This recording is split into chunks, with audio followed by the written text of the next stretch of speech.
If you need a quick, easy, amazing appetizer that will wow your friends and family, well, this recipe is it. Today we are making Greek bruschetta. Hi, I'm Becca from Fork in the Kitchen, and I am here to help you make meatless meals that everyone will love. This Greek bruschetta has a layer of light and creamy whipped feta topped with a Greek-inspired mixture of juicy tomatoes, cucumber, and red onion along with fresh herbs.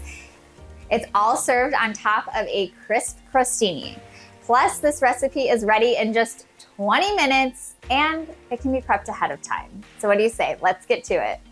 The first thing we're gonna start with is making the crostini. So crostini just means little toast. So I like to slice the baguette a little bit on the bias, which just means a little diagonal, because that gives us a little more surface area to work with when we add our toppings.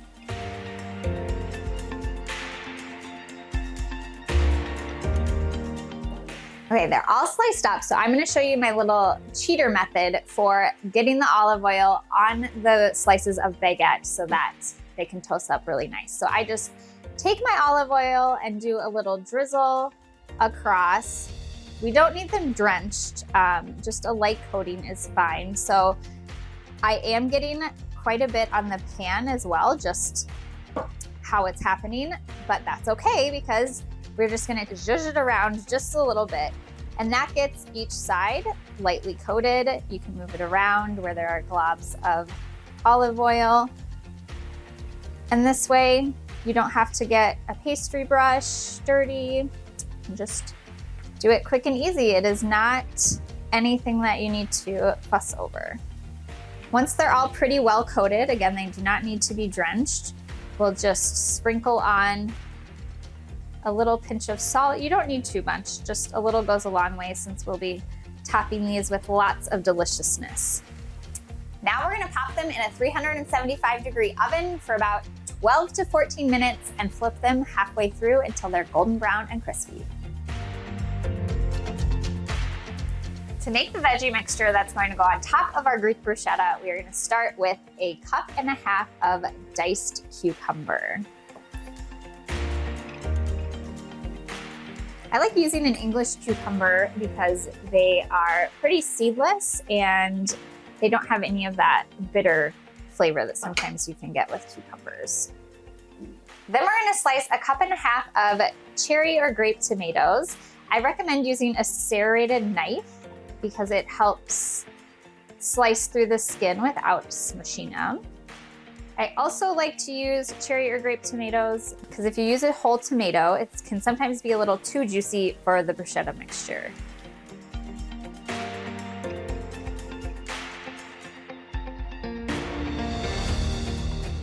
So we're using a red onion for this recipe because it adds like a really bright punch. If you're not a fan of raw red onion, I would recommend either soaking it in a little bit of water to kind of temper out the bite that comes from red onions, or you can go ahead and dice up a shallot, which will be a more mild, a little bit sweeter onion flavor to the mixture.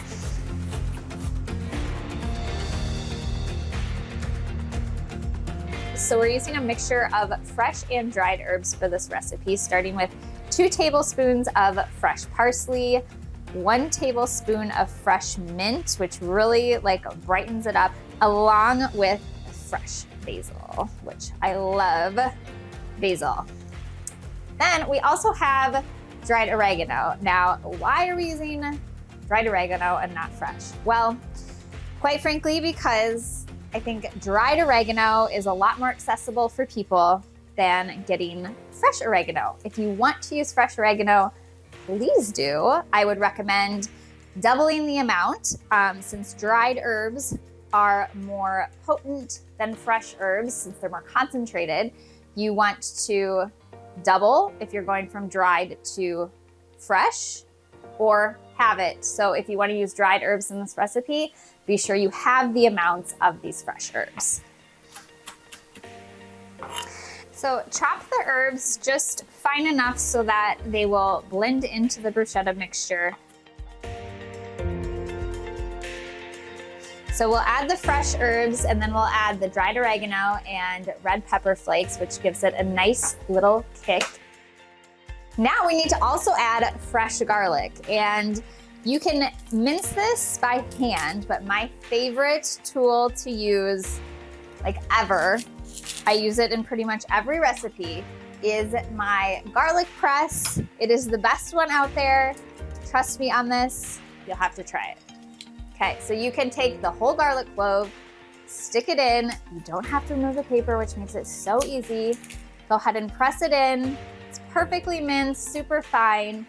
I use a knife to just cut it off. And then this one comes with a special tool to just take the paper out. I will link this below if you need to get yourself one.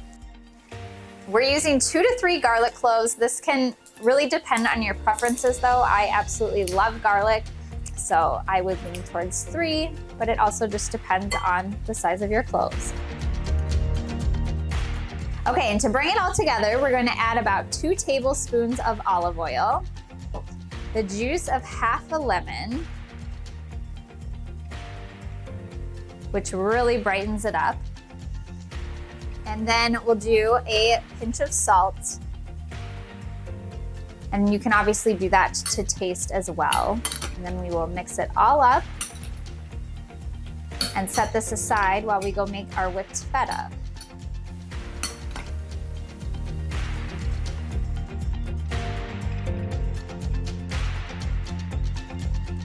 To make the whipped feta, you definitely want to use a food processor. It will make the spread super smooth, light, and creamy. So we're gonna start with a block of feta cheese. We'll have 8 ounces, and it breaks apart really easily. I like to just break it apart and put it in. So this makes sure that it's easier for it to get all mixed up in there. So we've got our feta. We're going to add a little lemon zest to keep things bright.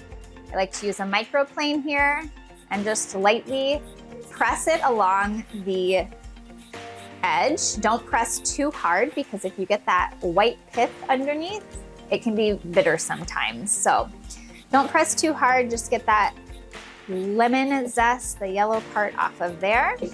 Tap it, because it likes to get stuck underneath. And we're going to add some Greek yogurt. Add that in.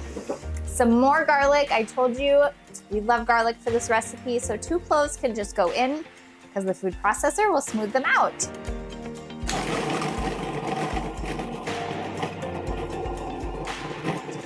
You might need to scrape down the sides as it goes to make sure it all gets blended up.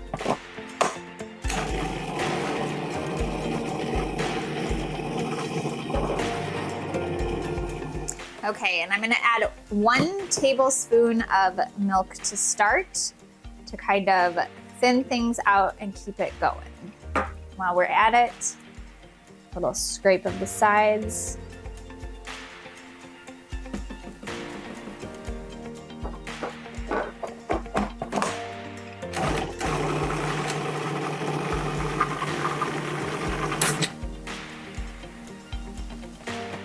Okay, let's check it out. There we go. It's nice and smooth, creamy, and ready to go on the crostini. Now that we have our Greek bruschetta topping ready, our whipped feta, and our crostini, it's time to assemble. So grab your crostini, put a dollop of whipped feta on top. You can spread it across. If you don't want to assemble the crostini, this recipe is also great served as a dip. Just put the whipped feta in a bowl, top it with the veggies, and let your guests make their own crostini or just dip away.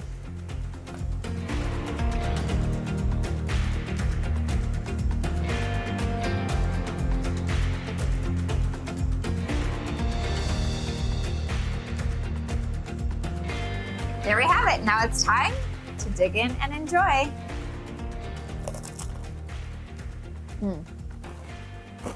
It's so perfect.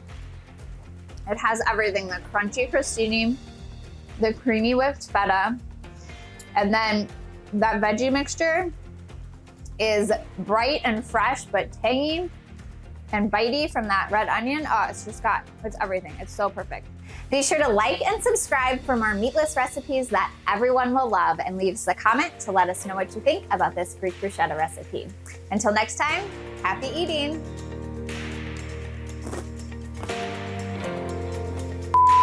That got a little bit weird. Like, I'm like on great, and then I'm like, whoa. I mean, I don't think if you All right, did we do it?